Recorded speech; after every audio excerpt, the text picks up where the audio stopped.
Well, we are back.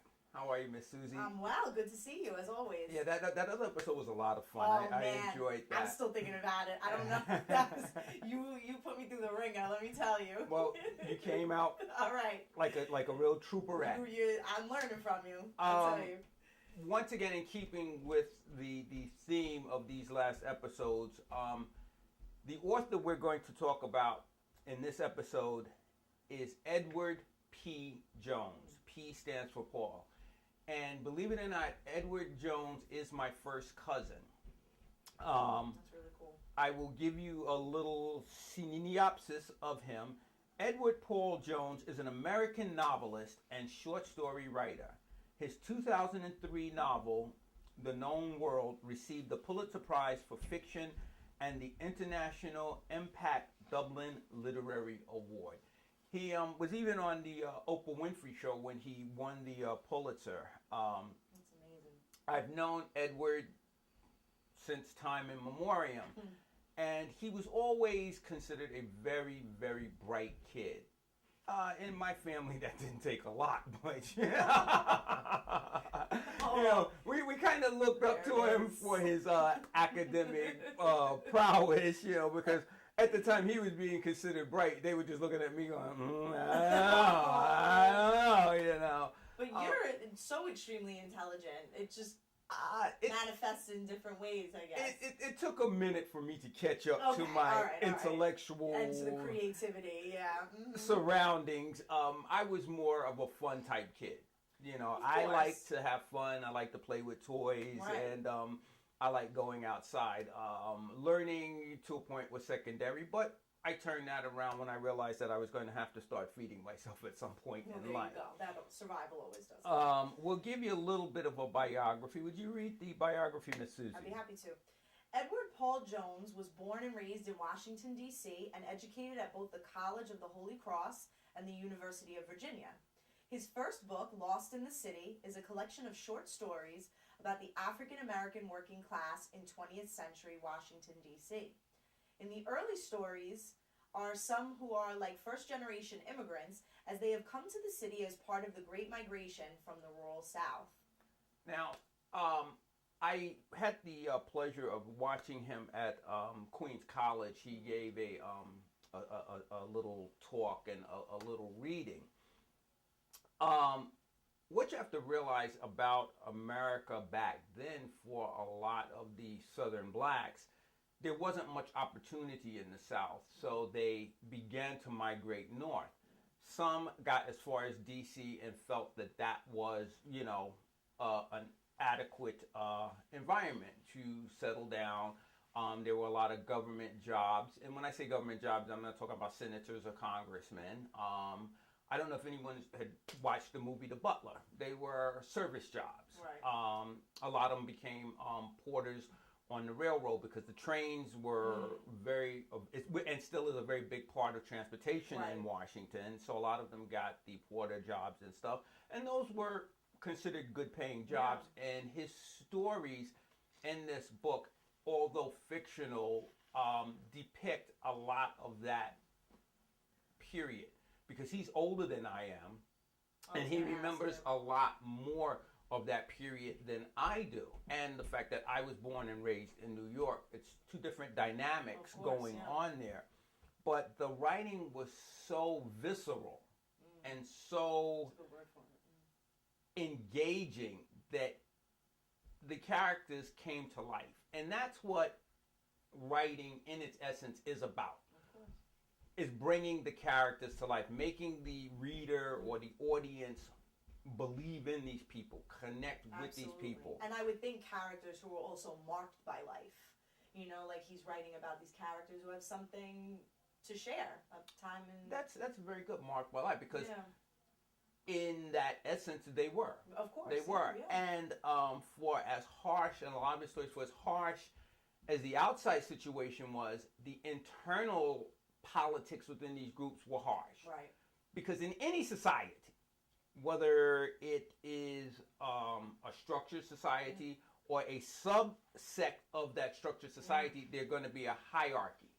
Absolutely. And the hierarchy is always going to try to feed off of the lesser. Yeah. No matter what. Yeah.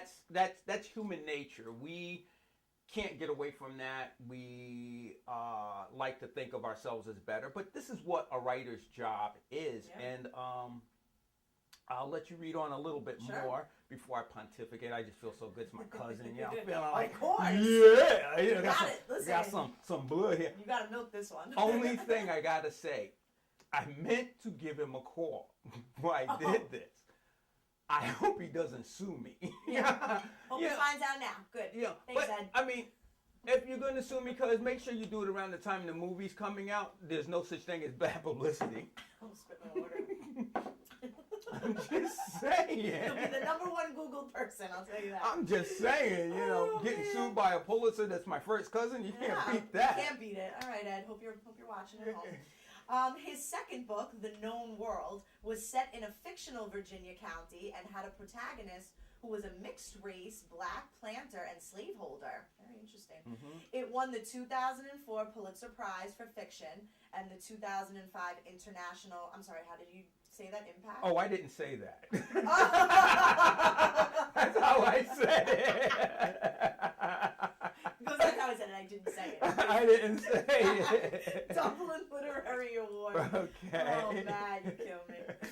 But and as you see, he gravitates to certain topics. Now, Right. I will make comment to get away from his writing a little bit.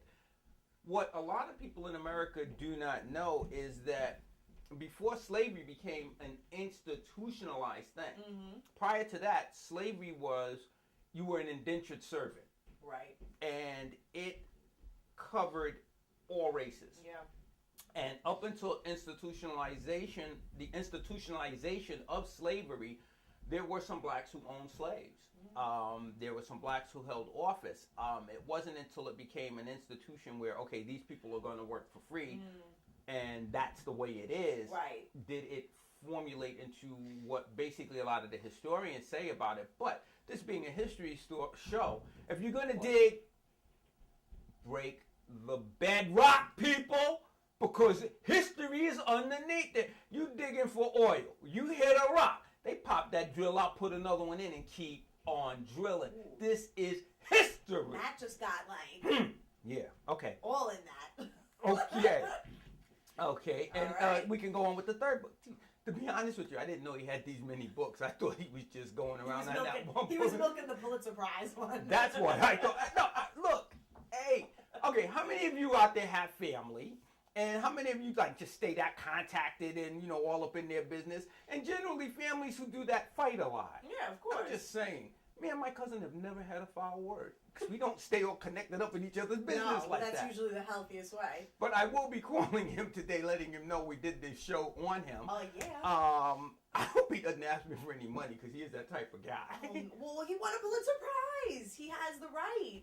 Oh God. I want I'm to not getting direct paid this. next time. Am I, Matt? I I'm want not. to. You're not getting paid this time. And there it I gotta is. direct this cheer award, okay? I should be charging him for bringing him to national daggone TV.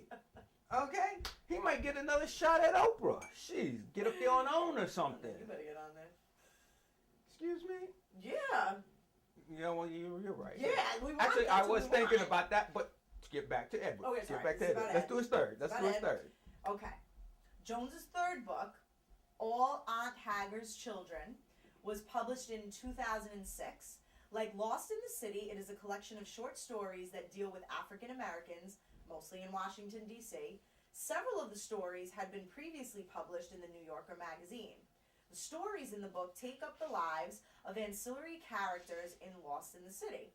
In 2007, it was a finalist for the PEN/Faulkner Award, which was won by Philip Roth's Everyman. So, the man has a little bit of talent. Yeah. Okay. When I went to his reading, we got to spend some time together, and he's also quite thrifty gentleman. Oh, is that right? Yeah, he was staying on the Upper West Side in a apartment of a young lady, and he didn't have to pay her anything. Must have been The giving her some other payment. I don't know, but what I understand, she's a very rich philanthropist. I saw her. Okay. She was a little up there in years. So. But I mean, a handsome woman. Okay. A I handsome like when people woman. use the word handsome. No, she was. You could see that, maybe 20, 30 years ago, she was really something. Yeah, because let's face it, to have a spare apartment up there, she had to be something, because she had to hook up with some guy 100%. with money. And these guys with that kind of money don't want to be with a woman that ain't at least going to be handsome once they get rid of them, so that they can get younger men like my cousin. No, it's a great point. That's all I'm saying about that. You're right. I could be wrong. Yeah. He'll probably never see this episode. I hope Maybe we he shouldn't tell doesn't. him that this is airing. Well, considering all the awards he has, I'm sure somebody's going to see this. Oh no, this is going to come back to haunt me. However, he'll probably call me Colette, knowing my cousin, so I just won't accept it. He said he was thrifty. Oh yeah, he's quite thrifty. So there you go. I'm not sweating it too much. I love you, cuz.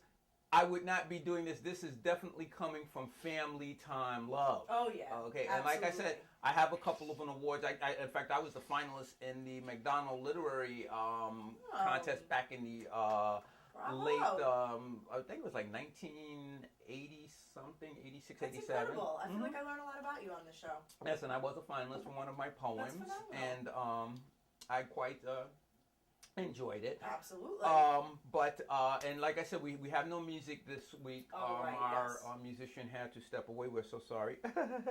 But anywho, there it is. There it is. I'm just saying the gentleman couldn't make it. The giggle went on. Do you? By the way, do you have a portable keyboard? No. Oh, you don't. Okay, looks like I'm gonna have to dig one to dig up. Oh God. Oh man. It's been. But anyway, when we come back, we're gonna put the stories of Jones's first and third book are connected. Cool. We will be back. Wow, I did an amateur faux pas. I started going because the juice is now coming back to life, and I started, and then the assistant director had to inform me he had not said action. All right, it's the first I've seen of you since I've worked with you. Yes. We're all allowed one. Yeah, so I do apologize for that. You'll never see it, of course, or maybe you will if we come up with some short time. I'll throw it in for the heck of it. Anyway. But getting back to my dear cousin, Edward Paul Jones. The stories of Jones's first and third book are connected, as Wyatt Madison wrote in Harper's Magazine in 2006. These are some big publications this guy is dealing with here. These are some magnanimous things. The 14 stories of all Haggard's children revisit not merely the city of Washington, but the 14 stories of the lost in the city. Each new story, and many of them in their complicatedness, feel like fully realized little novels, is connected in the same sequence, as if unbiblically to the corresponding story in the first book. Literature is, of course, literature with sequels. It's Rabbits and, what's that? Becks. It's Zuckerman's and Kipesh's, but this is not in the main. Jones's idea of a reprise, each revision provides a different kind of interplay between the two collections. Now let me tell you something. That's some doggone writing. Yeah, it really is. Now, as a writer, what tends to happen in the mind, we have a style. It's just like the stroke of a painter. It's a different painting, but the strokes are the same because this is what we feel. But to go back to a story, to revisit a story and completely encapsulate it in another meaning, that's a skill level that is very, very hard to do. Absolutely. I write comedy and I write drama. Very rarely will you see a writer that will do that. Right. Because it's two completely succinct different art forms in literature. Now, granted, I do movies mostly, but I've written some songs. My forte that I like is poetry. It's developmental, it's engaging, and it comes from more of things that are within me. Comedy is for me the most difficult thing to write because it is easier, as we know, to make someone cry as opposed to make them laugh. I didn't realize that you found that comedy more difficult. I thought that was it's easier to you. Yeah. Because basically you're telling a story, but you have to do it in a funny manner. Right. And I like that. I like to have every other line a joke. Of course. I want the audience not to stop laughing, so that if there are parts of my stuff that are no good, they won't know it. By the time they get to the no good part, they will have laughed through that. They're like, this guy's a goddamn genius. Funny stuff. You know, that's what I strive those for. 3 lines, I really remember those. Yeah, that's some funny stuff. Now I'll tell you a little story about my cousin's thriftiness. Years ago, we went down to Washington on vacation, my mother, myself, and my younger brother. My dad didn't go on that particular trip. I think he had to work or whatever. And we went grocery shopping. And my cousin filled up the cart. My mother got her stuff. We get to the register. My mother says, okay, well, I'm going to pay for my stuff, Edward, and you can pay for your stuff. When we looked, he put all his stuff back on the shelf. Just saying. He's not going to mind, you know. Oh. And considering our family get a little forgetful in their older age, you know. Well, that's good. Does he forget? The irony of it, he's not much older than me. I'm 57. I think Edward might be about 60, 61. Okay. The young lady I had mentioned, she looked like she was about 70 something, but very handsome. Very handsome. A very, very handsome lady. Hopefully he's as forgetful as your family if he sees the show. There's anyone in Staten Island that subscribed to Edward P. Jones, let me tell him about this first. Yeah, don't try to reach out just yet. You know, and besides, if you are going to reach out, do it around the month of March, because that's when the movie will be hitting the screens. Because I could use a real big blow up. Then you know, we need a good name attached to it. I got it all figured out. You know, I'm running up the court steps. I'm like, you know, covering my face. Mr. Boyd, what do you got to say about that? Oh, nothing. No comment. You know. I love it. I wonder if I can get a public defender for a civil suit. Well, we gotta get you a name. Because I'm by the statutes I'm due a representative, and if I can't afford to pay for it, I wonder if I can get a defender. Yeah. I'm wondering for a civil suit. I gotta look into that. Would somebody in the back remind me? Look into a public defender for the civil suit. We may need it. Let's face it. If you guys aren't coming to the movie, I ain't gonna have no money for a big time lawyer. And if the movie is doing good, I promise the people that were in it, I kind of kicked them something. So you don't want me using their kick money for a lawyer to fight my cousin. You know, have another lawsuit on your hands. You know, what I'm hoping is that it'll stem into a collaboration where I could turn some of his short stories into movies. You know, that would be amazing. I know I'll probably come out with 2% of the take once all the paperwork is signed and the ink is dry. But you know what? With all of his awards, I'm sure 2% of $1 billion is not too bad. Really? Yeah. And I'm sure his short stories would make excellent movies. I mean, the characters seem very vivid and very emotional. They are. I have to admit, I haven't really read any of his stuff. Oh, God, Ed. That's why I was a little disappointed when I looked this up and it was kind of so thin, you know, because I was hoping to like kind of catch a synopsis or something. I should have read it before. Maybe I could have grabbed a couple of magazines and read now it. My name is attached to this. This is just great. Don't worry. They never sue the ancillary. Okay, good. They already know I'm not paying you. All right, so there you go. But it's going to look good if you come into court with me, a show of, you know, solidarity. Oh, yeah, no. I will be with you 100% as long as I'm not also getting sued. No. I am there for support. No. And I want you to wear, like, one of those, like, 1950s hats with the veil, you know. We got to make it real dramatic, you know. No, this is going to be good. Big sunglasses. You know, get the camera people out there in New York. One, you know, like, I don't know why he's suing me, you know. I don't think I said anything that wasn't truthful, but, you know, I guess he saw a way to get a couple of dollars from me. I don't know. Oh, I'm with this. You know, but I just hope we get a good public defender. I'm not involved. Oh, sorry. Just you. I'm not in this. I'm sorry, but... Oh, maybe we could take it out for coffee or something. You know, but no, I'm sure my cousin's going to be very, very understanding. And like I said, good. I am going to give him a call tonight. Good, good. I also found out that he's now a fellow professor at Washington, at the University of, was it Washington University? George Washington University. Oh, great. Oh, I know I would get it. In fact, you know, it's a funny story about that. When I was stationed in Washington, a friend of mine had a studio apartment right across the street from Washington, Oh my God. George Washington University. Yeah. I have a little funny story about that. I don't know if I should share it. I think you should share it.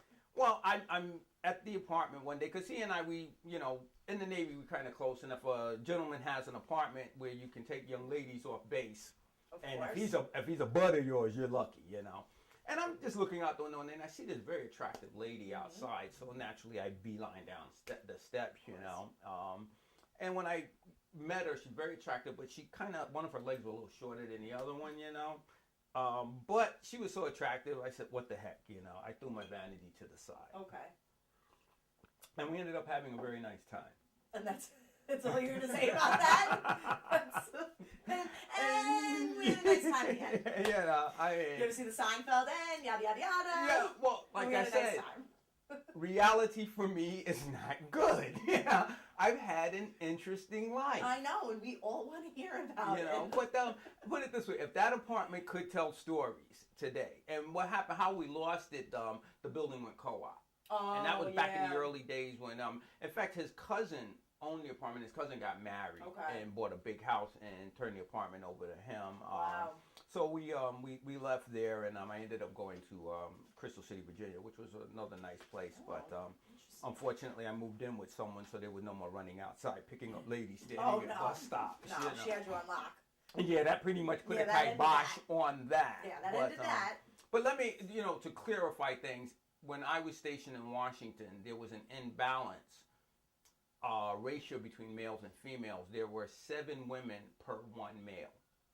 In Washington, yes. Oh my God. It was a great economy. I'll tell you a quick story. The first night, this gentleman and I went out to a club. We're standing at the bar, and the place started to fill up. And we're going over to the table, and we're asking ladies to dance. And they were more than happy to dance with us. And when we got back to the bar, this gentleman called us over. He says, guys, what are you doing? We said, we're having a good time. We've been in town for about 4 days. They said this club was nice.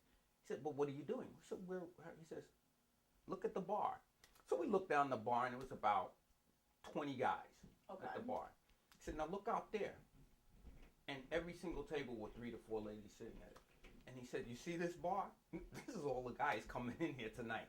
Wait until they get a little liquor in them, and you ain't got to go anywhere. They'll be coming over to us. Oh, my God. And I don't know what it was about my 21-year-old brain, but it was like an angel had come down and sat upon my shoulders. And it was 1978. And I just said, when I came here as a child, I didn't realize this. And I've been to D.C. on several occasions, and we've done the monuments, the museums. Oh, you hadn't done Washington like this. And I said, wow, there's so much more here than history. Yeah. And I began to make my own a little bit. Very There's little. A good time. Very little. Because after all, my father is a minister, and I am the son of a preaching man. But usually the offspring of the preacher man, you know what the song says. I don't know anything about that song. Oh, all right. We're gonna plead the only preacher thing that happened to me that night was the angel sitting upon my shoulder. Oh, okay. All right. That was it. We're gonna tell it that way. And it was an interesting 3 years. I'll say that it was a very, very interesting 3 years in the District of Columbia, because it's not even a state. No, that's the District of Columbia. That's true. And I think that was a lot of fodder for my cousins. Another funny story about my cousin. When I first got stationed there, I called him up, hey, I'm here, we're grown, let's hang out. And I was stationed on Bolling Air Force Base, and I knew nothing about the area. I think I was there 3 days. So he said, where are you at? I said, I'm on Bolling. He said, you can walk over to me. I'm like, walk over to you? He was in like Northwest somewhere. Oh my God. Needless to say, the 3 years there, we never really kind of hooked up, because I wasn't into that walking. He does a lot of walking. He walks most places that he goes. So to him, that seems like nothing. Oh, that was nothing. That was nothing. No. He would never make that walk. No, he's not going to use the transportation, No, yeah. Like I said, my cousin's a very interesting, He seems it. complex individual, but he's also very talented. He told a story when we went to see him that he originally majored in math when he went to school, but he said his eyes started bothering him, and he realized that his brain wasn't adapting to the figures, so he changed to literature. That's the story? That's what he said. That's how it went down? Yeah, he said, my eyes were bothering, and then he realized that the figures, he said, later for that math stuff. Oh my, and that's how it happened. And to be honest, I think he made a very, very, very good decision. Crucial decision, yeah. He told a story about authors and writers and people who are basically in the profession of the arts. Okay. He said he submitted his book to 17 different publishers, and it was rejected 17 times. Wow. And he finally got a publisher to publish it. Well, just to test the theory, he submitted it to 10 more publishers after it was already published. And those 10 rejected. Really? And he's a Pulitzer Prize author. Yeah, could you imagine? That is the dynamics of this business, unfortunately. But like he said, what keeps us doing it is not the rejection, not the fact that we want to get rich, the fact that we love what we do. Absolutely. Absolutely. But in my case, I've loved it long enough. So now I want to start getting paid. Yeah. No, I have. I really love this thing. Yeah, I'm not taking that away from you. And the relationship is going sour, okay? And I'm figuring if some Benjamin stuff coming in, he could save the love will be rekindled. That's it. Yeah. No, I honestly, I do love what I do. Of course. I just want to, be able to give something back to the people who put their time, their effort, their energy in. To acknowledge it, yeah. With me, I'm giving all my money to my wife. So it doesn't really matter to me. No, because the way I'm looking at it, over the past years, I've gotten in trouble just going out of my house with lint in my pocket. I don't want to try it with money. That's just, God bless your wife. That's just going to God be bless catastrophic on so many levels. So I figure I'll give it to her. This way I'll still go with my lint and I won't get in any trouble. You keep her happy. That's it. No, I go out with movie money. That's what he calls. Every paparazzi in California is going to be on the damn Concord and getting to New York. And they say, did you see what? Did you hear? Oh, no, let's get there. They're going to be parachuting in. Okay? I can see them now coming down. Click, click, click, click, click. Did you get it? I got it. Click, click, click, click. Look at that man. So, darling. I'm ready for it. The moolah is yours. Well, don't tell her. She's not watching. Oh, she'll watch this. Oh, she'll watch this one. This one's about the money, babe. Well, my neighbor's watching. As soon as they say, don't tell her. Deb, he was giving you the moolah, she's going to be like coming down to the station. Yo, where's it? I want that on now. I want it reran, and I want it done nationally. I want this. Because I want everyone to see this and hear it. I want this on camera. Exactly. So between her coming for the episode to get her money, my cousin suing me, we are going to get some real good publicity. Yeah. By the way, the name of the movie is The Clinic. That's right. I'll be plugging it a lot in these last 10 episodes. That's right. And cousin, I love you very, very much. And thank you for allowing us to use you. I'll let